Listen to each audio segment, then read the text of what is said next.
Mos t'i vishni këpucët pa çorape, ja çfarë dëmi po i shkaktoni shëndetit.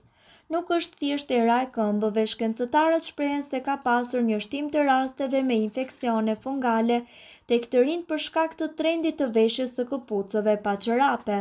Ky trend është shumë i përhapur sidomos tek të famshmit.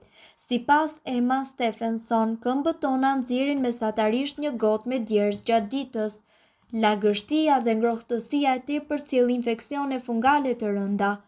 Nëse keni të tilla probleme, atëherë gjithçka duhet ta bëni në moderim. Përpiquni ta minimizoni kohën e mbajtjes së këpucëve pa çorape. Spërkatni antiperspirant në shputën e këmbëve para se të vishni këpucët dhe kontrolloni nëse keni zona të cilat janë të dhimbshme dhe të kryeni vizit mjekësore. Por mbani mend se mira është që të mos vishni kurrë këpucë pa çorape.